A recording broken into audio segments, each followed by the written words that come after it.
আসসালামু আলাইকুম। আজকের এই ক্লাসে আমরা নীল দর্পণ যে নাটকটা আছে, এই নাটকটি সম্পর্কে জানার চেষ্টা করব। নাটকটি লিখেছেন দীনবন্ধু মিত্র এবং এটি 1860 সালে ঢাকা থেকে প্রথম প্রকাশিত হয়। তিনি যখন নাটকটি রচনা করেছিলেন, তখন একটি ছদ্মনাম ব্যবহার করেছিলেন। ছদ্মনামটি হচ্ছে নীলকর বিষধর দংশন কাতর প্রজানিকর ক্ষেমংকেরেন কেঞ্চিৎ পথিক। নীলদর্পণ নাটকের ইংরেজি অনুবাদ করেন মাইকেল মধুসূদন দত্ত আ নেটিভ ছদ্মনামে।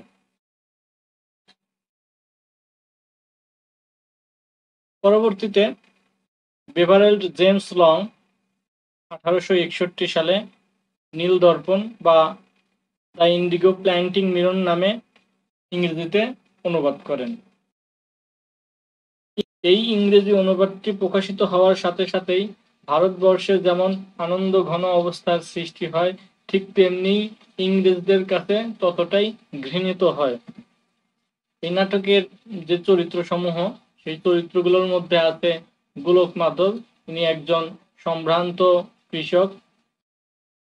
এনার দুই ছেলে নবীন মাধব এবং বিন্দু মাধব। নবীন মাধব হচ্ছে বড় ছেলে আর বিন্দু মাধব হচ্ছে ছোট ছেলে। গোলক মাধবের স্ত্রী হচ্ছে সাবিত্রী। নবীন মাধবের যে স্ত্রী তার নাম হচ্ছে শৈরিন্ধি, আর বিন্দু মাধবের যে স্ত্রী তার নাম হচ্ছে সরলতা, এবং আদুরি নামের একটা কাজের লোকও তাদের আছে। অন্যদিকে এই পরিবারের বাইরে আরেকটি পরিবার হচ্ছে সাধুচরণের পরিবার। সাধুচরণ হচ্ছে তার প্রতিবেশী, গোলক মাধবের প্রতিবেশী। তার স্ত্রীর নাম হচ্ছে রেবতী এবং মেয়ের নাম ক্ষেত্রমণি। আর রায়চরণ হচ্ছে সাধুচরণের ছোট ভাই। এছাড়া আরো কিছু চরিত্র আছে এখানে। অনেক একটা গুরুত্বপূর্ণ চরিত্র হচ্ছে তোরাব। এটি একটি অত্যন্ত প্রতিবাদী চরিত্র। তাছাড়া আছে আমিন খালাসি, পদিময় রানী, বিনোদনকারিণী। ইনি কুটনি চরিত্র নামেও পরিচিত।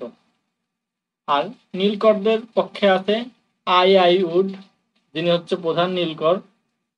এছাড়া আছে হচ্ছে পিপি রোগ এবং নীলকরের যে দেওয়ান গোপীনাথ। কাহিনী মূলত একটি সরপুর গ্রাম নিয়ে। সরপুরের বাসিন্দাই হচ্ছে গোলক মাধব। তো ইংল্যান্ডে নীলের চাহিদা বেড়ে গেলে বহু নীলকর ইংল্যান্ড থেকে এদেশে আগমন করে। তেমনি এক নীলকরের গ্রাসে পরিণত হয় তাদের ফসলি জমিগুলো। কিন্তু সমস্ত ভালো জমিতে নীল বুনলে তাদের সারা বছরের ভাত জুটবে কি করে? নবীন মাধব কিছু জমি ফসলের জন্য ছেড়ে দেওয়ার অনুরোধ জানালে নীলকর সাহেব গোলক মাধবের নামে মামলা করে। কারণ বাবাকে গ্রেপ্তার করলেই নবীন মাধব গোল বাঁধাতে সাহস করবে না। বিচারের সম্মুখীন করা হয় গোলক মাধবকে, কিন্তু বিচারের নামে হয় প্রহসন।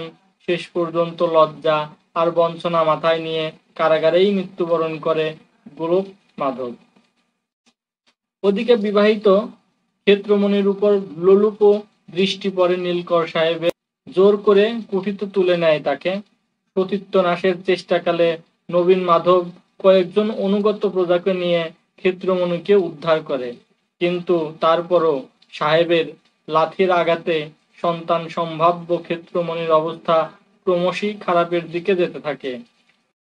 বাবার শ্রাদ্ধের আগ পর্যন্ত পুকুর পাড়ের জমিতে নীল না বোনার জন্য নীলকরের প্রতি অনুরোধ জানায় নবীন। 50 টাকা সেলামিও দিতে যায়, কিন্তু প্রতি উত্তরে নীলকর সাহেব মৃত বাবার উদ্দেশ্যে হীন মন্তব্য করলে ক্ষিপ্ত হয়ে নবীন মাধব সাহেবের বুকে পদাঘাত করে। ভাড়াটে লাঠিয়ালরা নবীন মাধবকে ঘিরে ফেললে নীলকর সাহেব লাঠি দিয়ে নবীন মাধবের মাথায় আঘাত করলে মাটিতে পড়ে যায় সে। ছেলের মৃত্যুতে মা সাবিত্রী মানসিক ভারসাম্য হারিয়ে ফেলে এবং বিন্দু মাধবের স্ত্রী সরলতাকে পদাঘাতে মেরে ফেলে। এভাবেই ধ্বংস হয়ে যায় এরকম হাজার পরিবার নীলকরদের অত্যাচার নির্যাতনে। 150 বছর আগে কলকাতার ন্যাশনাল থিয়েটারে দীনবন্ধু মিত্রের এই কালজয়ী নাটকটি মঞ্চায়িত হয় 1872 সালের 7ই ডিসেম্বর শনিবারে। নাটকটির মূল চরিত্র যে ছিল যে নীলকর সাহেব, তার ভূমিকায় অভিনয় করেন অভিনেতা অর্ধেন্দু শেখর মুস্তাফি। নীল চাষীদের উপর অত্যাচারের অভিনয় দেখে বিদ্যাসাগর ক্ষিপ্ত হয়ে তার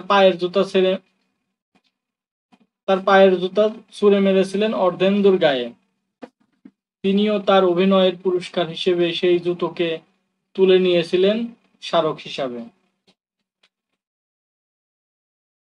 বিদ্যাসাগর ছিলেন খুবই আবেগী এবং মেজাজী।